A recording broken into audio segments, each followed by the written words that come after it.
आइए एक बार फिर सुनते हैं हम कहानी खुशी की चाहत। देखते हैं आगे क्या होता है।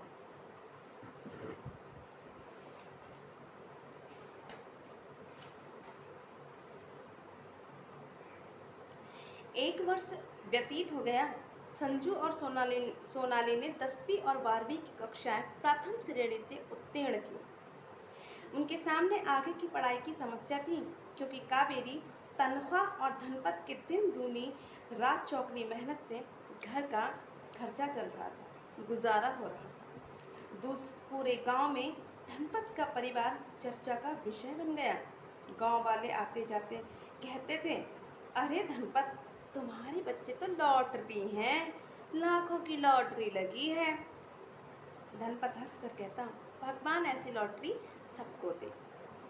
शाम को जब सब लोग आंगन में बैठे थे तो संजू आने वाले समय में होने वाले रुपए के खर्चे का ब्यौरा करने लगता है। कावेरी कहती है, रुपए की चिंता तुम मत करो, रुपए का इंतज़ाम हो जाएगा। दोनों बच्चे आगे की पढ़ाई करने के लिए शहर जाते हैं तो पूरे गांव में चर्चा का विषय बन जाते हैं। गांव वाले हैरान थे कि एक साथ दोनों शहर जाकर पढ़ाई करेंगे। हर कोई अपनी अपनी कह रहा। कोई कहता, पढ़ने नहीं, कमाने जा रहे हैं। कोई कहता, अरे नहीं जी, पढ़ने ही जा रहे हैं। तो कोई और कहने लगता, ना पढ़न जात है ना पढ़ान जात है, बल्कि आवारगीकरण जात हैं।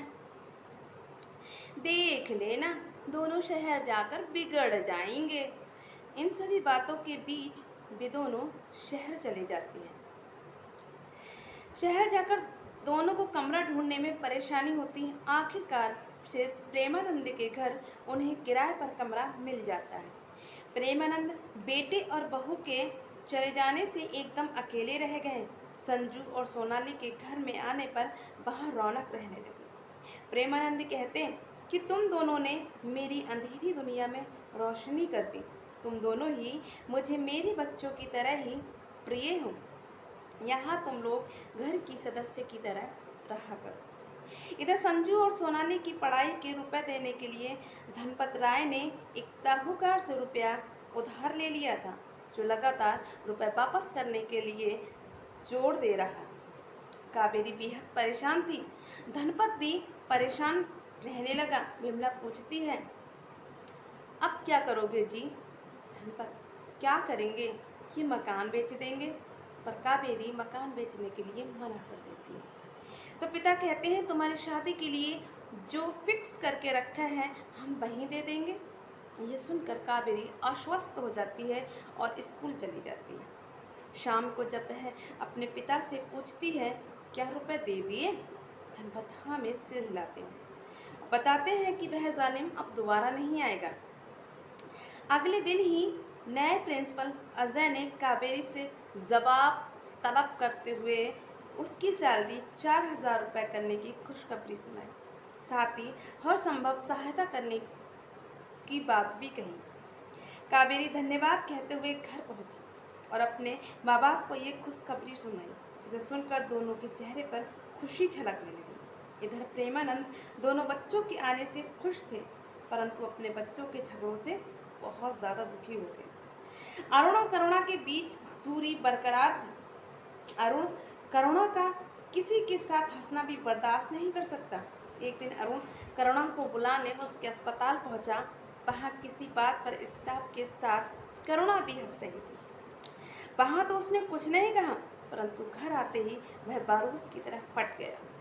इस पर करुणा ने कहा, शक करना तुम्हारी आदत है, अपनी इस आदत को बदल दो और अपने अंदर झांक कर देखो कि तुम क्या कर रहे हो। इस पर अरुण ने उसकी पिटाई शुरू कर दी और प्रेमानंद के पास आकर रहने लगी और उन दोनों के बीच दूरियां बढ़ती गई। कुछ दिनों बाद वह अपने मायके चली गई।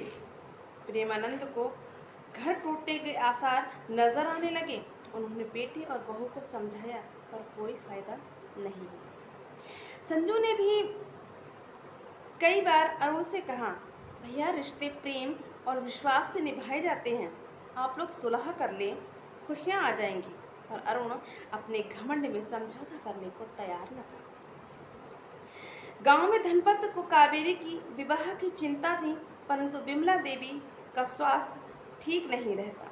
घर के काम और स्कूल ने उसे थका दिया, पर माँ और स्कूल दोनों ज़रूरी थे। दवाई देते हुए कावेरी कहती है, माँ यह दवाई खा लो, मुझे स्कूल के लिए देर हो रही है। माँ, बेटी तुम स्कूल जाओ, हम दवा ले लेंगे। कावेरी, मगर हम दवा खिलाए बिना ना जाएंगे। दवा खिलाकर वह स्कूल जाती तो अजय पूछता है, मिस कावेरी आप आजकल लेट क्यों आ रही हैं?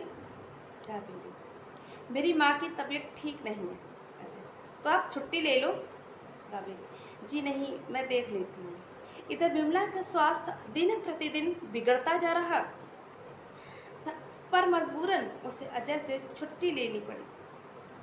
कावेरी, श्रीमान जी मेरी माँ की तबीयत बहुत खराब है, मुझे कुछ दिनों की छुट्टी चाहिए। अजय, जी बिल्कुल, और मैं भी आपके साथ आपकी माँ को देखने चलता हूँ। कावेरी चेकअप कराती है तो पता चलता है उन्हें कैंसर है, जो कि आखिरी स्टेज पर पहुंच चुका है। कावेरी रोने लगती है। डॉक्टर, आप रोए नहीं कावेरी जी, बल्कि अपनी माँ का पूरा ध्यान रखें, उन्हें कोई परेशानी ना हो। कावेरी अपनी माँ का और भी ज़्यादा ध्यान रखने लगती है। अजय प्रत्येक दिन स्कूल से लौटते समय घर छोड़ देता, जिससे गांव में तरह तरह की बातें होने लगी, पर वह किसी बात पर ध्यान दिए बगैर तन्मयता से अपना काम करती रहती। इस बीच विमला देवी अपनी अंतिम सांसें पूरी कर चुकी।